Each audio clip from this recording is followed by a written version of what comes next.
Natapos lang namin magmas sa Holy Rosary. Nakakatuwa lang. Kasi it's 12:30 Mass, English Mass, and marami yung magsisimba.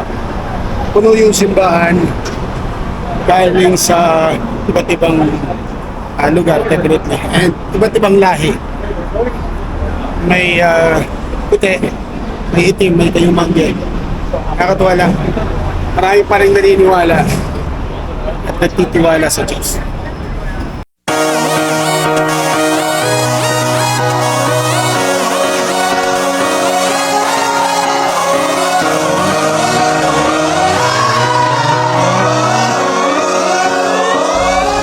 After the bus, food trip, kung ano-ano kinakain. Ito sigurado ako kahit walang tanungan, tinapay ko. Kaya nga, ikaw alam kung magaling ang tsamba mo, malakas eh. Ito yung mahirap dun sa di mo alam yung ino-order mo maliban sa tinitignan mo sa picture. Tapos hindi rin alam nung binibilihan mo kung ano yung sinasabi mo. So in short, di kayo nagkakaintindihan, magre-rely ka lang dun sa picture kung ano yung ino-order mo. And magsesenyasan lang kayo kung meron o wala at pagkano. Pero in fair naman, masasarap sana yung pagkain nila. How much? Kaya lang yung iba wala. Something like this one. 50. Yan. Basta mag-relay ka sa picture pag nakita mo ang maganda, mukhang masarap. Yun na yan, turo-turo na lang. Kaya pala dito turo-turo kasi tuturo mo kung ano yung order mo. Galing ha? Dahil hindi kayo magkain. We drive so far to get away. Never look back. We don't care about nothing else. A sweet escape. Gotta break free like a shooting star. Let the skyline guide us. We don't care about nothing else. A sweet escape. Feels like heaven. Nothing can stop us now. We run away. A sweet escape. Nothing can hold us down. Just like a wave that never breaks. Nothing can. Gusto ko lang magpasalamat, special shout out kababayan natin. In-assist kami since di marunong magsalita ng English yung mga nagbebenta rito. In-assist tayo. Si Mean, tinulungan tayong tumawad sa mga maleta. Ayan, ang dami. And mas mura. Tapos tinuro niya rin yung masarap na kainan. So friendly. Special shout out, Mean. Meron kang gustong batiin? Wala po. Wala. Mahihain siya. Dahil pauwi na tayo. Our day 5. Makain ulit tayo. Ayan. And ayan.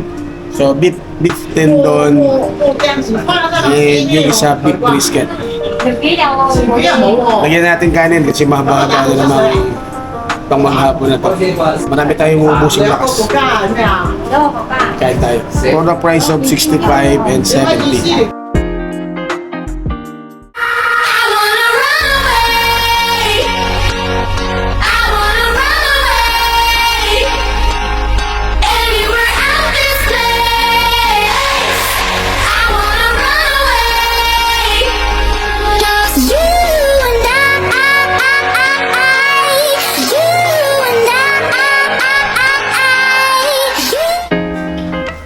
Part ng pinupuntahan dito sa Hong Kong, yung bilihan ng sapatos malapit lang sa airport.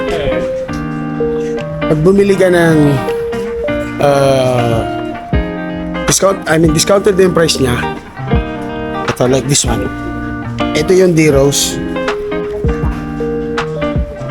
Ito yung regular price niya. 899 Hong Kong dollars.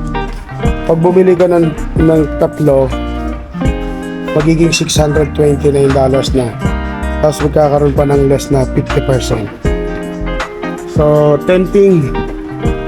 Ngunit napakaraming shoes.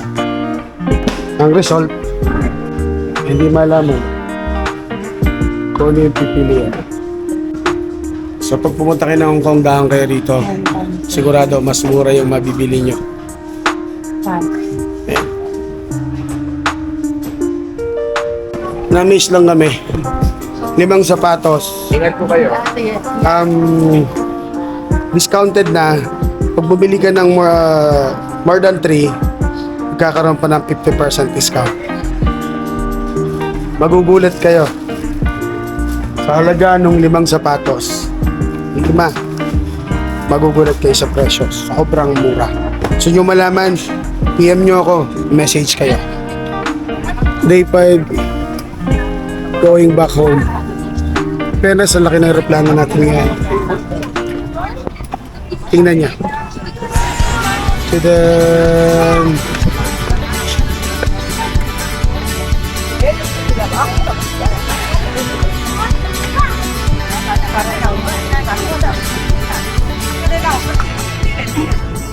Laki aeroplano natin ngayon.